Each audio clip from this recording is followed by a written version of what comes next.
Hey, what's going on everyone? Nick here and welcome back to the channel. So in this video we're going to be exploring the Dune official trailer as it has finally dropped today. It was a moment that fans have been waiting for months now because we had been getting, images and interviews and other, behind the scenes previews of what this Dune movie is going to be, but everyone was waiting for the trailer so we can actually see footage and how this is all going to be portrayed through the mind of Denis Villeneuve. And I have to say, my first impressions are that the trailer is amazing. It looks really breathtaking in terms of the cinematography and the way that everything is framed, and this adaptation really looks like it's getting to the scope and epic scale of Frank Herbert's novel. And even though hardcore fans of the book might be quick to point out, this is only going to be covering the first half of the novel, so we aren't going to be seeing characters like Fade Rotha or the Emperor or any of the other major plot points that are uncovered in the second half of Dune, as Denis has said that he already has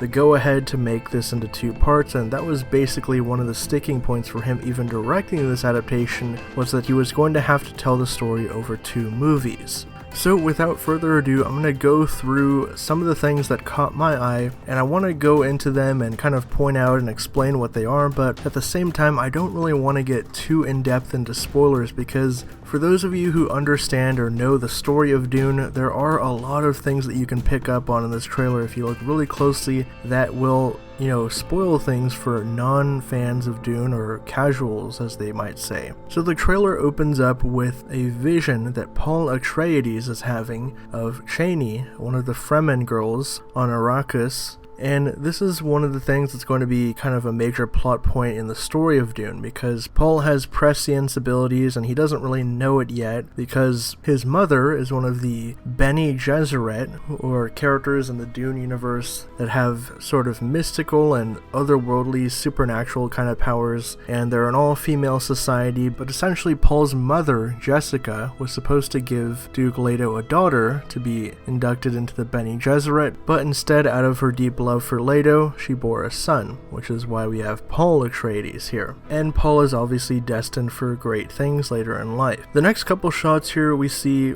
Paul talking about an uprising and things going wrong, and this is where we get a glimpse of Arrakis, the surface of the planet, as Paul and Lady Jessica are wearing kind of normal garb to probably try and stay out of the eyes of the Harkonnen army, who are laying waste to the Atreides. The next few shots here we see are the Atreides' homeworld of Caladan, and obviously the Gom Jabbar test that is one of the things that is kind of underlying throughout the entire trailer, because it's essentially talking about overcoming your fears and not giving in to pain and going beyond your animalistic instincts of, withdrawing out of this test, because that's kind of the main goal of the Gom Jabbar test, to try and find your humanity. So these next couple quick glimpses we see are of Caladan yet again. This is obviously before Paul and his family have left to Arrakis, and I really love the contrast between Arrakis and Caladan in the movie, because you really get the sense that these are 2 completely opposite worlds. Caladan has great seas and is vegetation and lush colors to it, but Arrakis is just a giant desert world with a harsh environment and harsh climate, and obviously the sandworms, so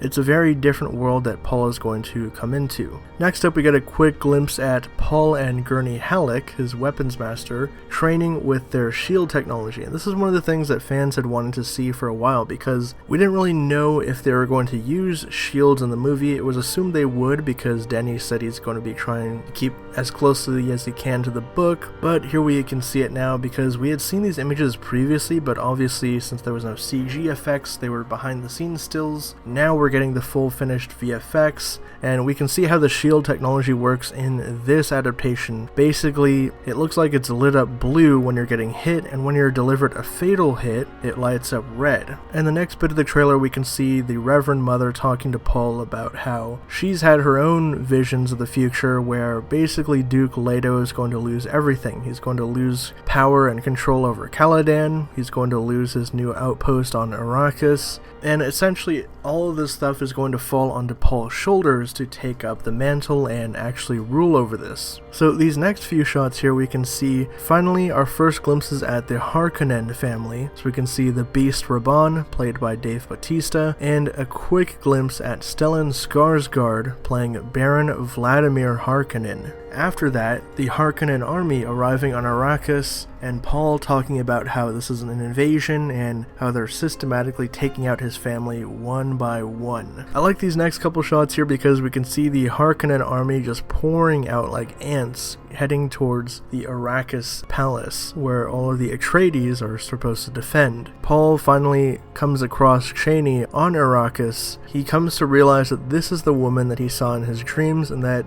she's probably going to be a key part of his life going forward. And then that's when the trailer starts to kick in. We see more of the Harkonnen attack on the Atreides perimeter, quick glimpse of Gurney Halleck in shock, another quick glimpse of the Baron rising from some eerie dark liquid.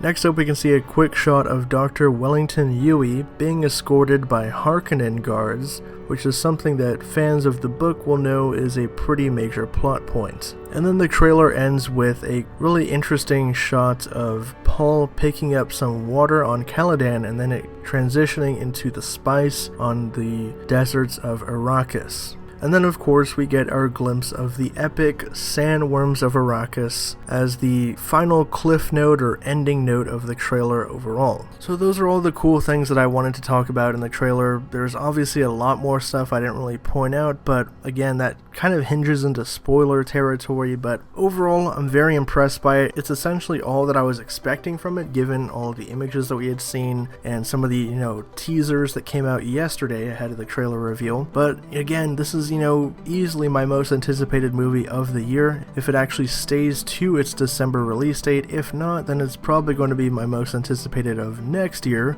as Warner Brothers will likely slide it back into 2021. But again, I'm really loving the tone and the visuals of this. It definitely harkens back to Denis's previous work on Blade Runner and Arrival, most notably. And I really like what Denis is having to say about this version and how he's going to, include the fantasy elements, but he's really going to focus on the human aspects of the characters and really dive into their psyches. So that's something that I'm really glad to see, and I'm just hoping that we get more of an exploration into some of the other side characters as well in this adaptation. But drop your thoughts down in the comments below. What did you guys think of this first trailer, and does this get you more or less excited to see the movie? Because I have seen some people online saying that this trailer didn't do it for them. If you guys liked or disliked the trailer, let me know down below, and what were your favorite aspects of it. If you like this video and you want to see more content from me, hit that subscribe button and the bell icon next to it so you can be notified whenever I drop a new video. On the channel, I talk about all things pop culture, movies, with a niche for science fiction stuff. If you want to hit me up on social media to talk about the trailer or anything in pop culture really, you can find me in the links down below. With all that being said, I'll catch you guys next time.